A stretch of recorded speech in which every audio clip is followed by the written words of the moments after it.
Vous connaissez les pièces de théâtre. Eh bien, si on vous donne le rôle du méchant, vous allez jouer d'une certaine façon. Si je vous donne le rôle du gentil, vous allez jouer d'une autre façon. Vous êtes bien d'accord, hein?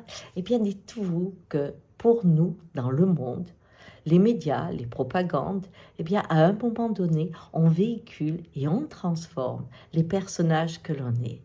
On nous prépare à une autre façon de vivre ensemble et à écrire une autre vibration. Et il y a des signaux. Par exemple, ce garçon en Chine qui avait une grosse réussite en tant qu'influenceur, il avait je ne sais pas combien de millions de personnes qui le suivaient, il vendait des tas de produits, il avait une belle réussite. Et là, on lui a coupé le sifflet, hein, parce que l'Internet, effectivement, il est quoi? Il est d'État. Pourquoi? Est-ce qu'il était quelqu'un qui faisait de la politique? Non. Est-ce qu'il a eu des mauvaises notes, hein, puisque ça compte en Chine pour être puni? Non. Non. Il n'avait plus le look qu'il faut. Il est trop efféminé. Et là, dans la vision de demain, du monde que on doit vivre en Chine, il faut que l'homme soit viril. Voilà. Il faut qu'il soit un guerrier. Bien. Alors, on va favoriser la boxe, on doit favoriser les garçons, faire beaucoup de sport. Il faut transformer ce physique parce que ce physique efféminé, il faut l'enlever de l'image de la Chine. Bien. Et qu'est-ce qui se passe pour les femmes? Bien, la même chose se passe. Toutes celles qui étaient des activistes, parce qu'il y a beaucoup de violence dans le couple et autres, eh bien, on leur coupe le sifflet d'abord, on les met en prison ensuite. 2. Et la troisième chose, sur les couches populaires, on est en train de faire une propagande pour que la femme retourne à la maison. 3. Qu'est-ce que cela touche chez nous? Eh bien, regardez ce qui se passe. On a une vision au niveau de l'homosexualité très différente. Beaucoup de pays sont en train de la traiter comme un interdit, un péché, et les gens vont en prison.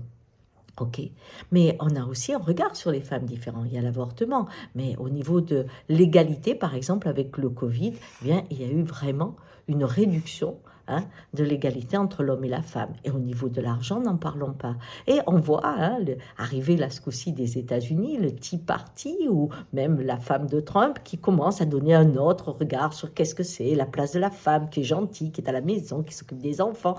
Oui, oui, on a ce retour. Alors, soit c'est un retour par nécessité, parce que comme on paye moins la femme, comme elle se retrouve avec des petits salaires, eh bien, un jour, elle est obligée de vivre avec quelqu'un parce que sinon, elle s'en sort pas, hein, ou alors avec une propagande. Mais regardez aussi un petit peu partout les idées nationalistes qui arrivent. Qu'est-ce qu'il faut pour être français? Quel profil on a? Qu'est-ce qu'on pense? Qu'est-ce qu'on tient? Quelle couleur on a, hein? Comment on se comporte?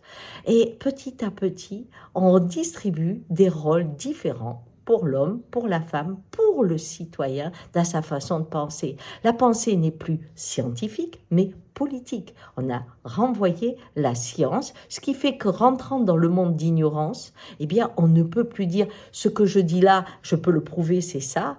On dit, est-ce que ça, on peut le dire ou pas? Et là, on est en danger. Voilà, alors, ce sont des petits signes, mais regardons-les, parce que pour le moment encore, je peux vous parler, j'espère. Et puis, on peut arriver à se regrouper. On a beaucoup de choses. On a encore le souvenir d'un pays libre, ouvert, et où la science avait le droit de citer.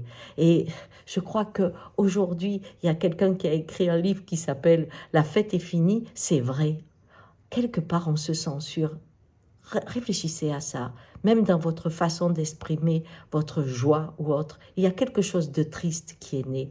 Parce que quand je ne peux plus communiquer avec l'extérieur, car il devient dangereux, je me referme. Si je me referme, je deviens triste. La joie quitte ma maison. Et les humoristes s'en vont. Et franchement, les guignols, c'était déjà un grand signe quand ils sont partis. Ciao!